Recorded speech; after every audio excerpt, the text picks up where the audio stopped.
Subscribe किया है।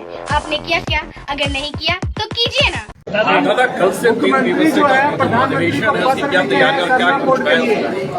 ये अच्छी बात है, लेकिन समय गलत चुना है।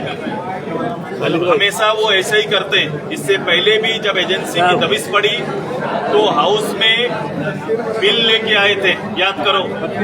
जब ऐसे पहले दबिश पड़ी तो हाउस में अचानक एक दिन का सेशन होता है और बिल लेके आते हैं, बिना बहस के बिल चला जाता है। अचानक स्थानीयता, नियोजन और आरक्षण जैसे विषय उनको अचानक बीच में याद आ जाते हैं। उससे पहले जो सेशन इतना लंबा लंबा चला उसमें याद नहीं आता है। अभी भी ये चिट्ठी उसी समय लिख रहे हैं जब ये दबिश उनके ऊपर है, जांच एजेंसियों की दबिश उनके ऊपर है। ये भावना से खेलना अच्छा जानते हैं, ये उस भावना को कुरेदने का प्रयास कर रहे हैं और ये कोशिश इनकी यही रहती है कि भावनात्मक रूप से जाएं।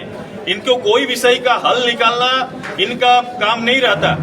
अगर ये प्रस्ताव यहाँ आने से बजाय ये विषय को लेकर इतने समय में प्रधानमंत्री जी से कितने बार मिले, ये अच्छा होता कि 5 दिन दिल्ली में रहे, एक थोड़ा समय ले लेते और प्रधानमंत्री और राष्ट्रपति से एक डेलीगेट लेके या खुद मुख्यमंत्री मिलते और इसका आग्रह करते। अभी जो चिट्ठी जा रहा है, चिट्ठी का मतलब आप सभी लोग झारखंड की जनता समझ रही है। ये सारनाथ धर्म कोड पर सहमति मिला था हाउस का और हम सब पचदर थे और हैं, तो इसको एक बार इन्होंने दिल्ली का कार्यक्रम भी किया था, मुझे याद आया। हम सबको भी निमंत्रण किया था, लेकिन मिलने का समय तय नहीं हुआ, वो तिथि बनी ही नहीं।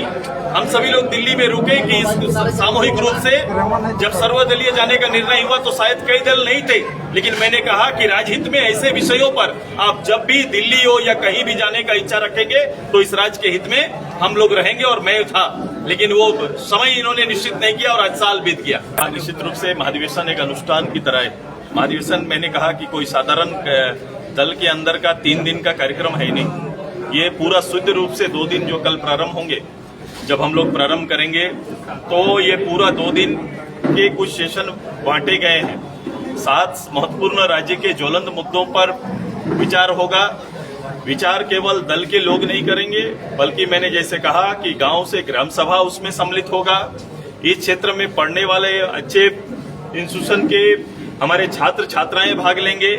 दूसरा, विषयों पर जो विद है, जिनको जानकार लोग हैं, वो लोग भी डायरेक्ट इनडायरेक्ट कनेक्ट होंगे। तो ये पहली बार ऐसी व्यवस्था है जब राज्य के आम लोग भी घर से अपने विचार जो उनके मन में चल रहा है उसको इस प्लेटफॉर्म तक भेज सकते हैं। और ऐसे लोग जो इस विषयों पर दक्ष है, जो विषयों पर के जानकार हैं, वो भी प्रत्यक्ष रूप से हमारे प्लेटफॉर्म में आएंगे और अपनी बात राजहित में रखेंगे। दादा जेपीएससी को लेकर युवा जो है ट्रेंड चला रहे हैं, आप इसको किस तरीके से कहते हैं कि मुख्यमंत्री बोले थे कि हर साल हम जेपीएससी लेंगे।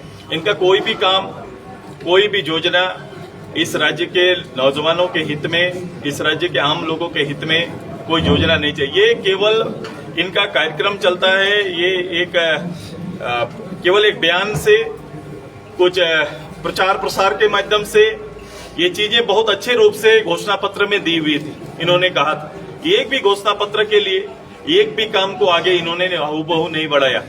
पढ़े लिखे नौजवान बैठे हुए हैं, वो इंतजार कर रहे हैं कि एग्जाम कब आएगा, कब लिखने को मिलेगा, कब एग्जाम को हम कंप्लीट कर पाएं। ऐसी तैयारी करने वाले बच्चे निराश बैठे हुए हैं घर में। तो ये जो वैकेंसियां निकल रही है वो कोर्ट में भी अटक जा रही है, शिक्षकों नहीं, कभी कभी वैकेंसी निकल रही है, कोर्ट में अटक गया। कोर्ट में अटकने का तो कोई कारण है? मुख्यमंत्री को तो कोर्ट पे भरोसा है। आपको जिम्मेदार ठहराया जा रहा है। मुख्यमंत्री जी को तो कोर्ट पे भरोसा है। कोर्ट पे कैसे कह सकते हैं? जब एजेंसी से बात हो रही है तो बोलते हैं मुझे कोर्ट पे भरोसा है, फिर कोर्ट को कैसे दोष दे सकते हैं?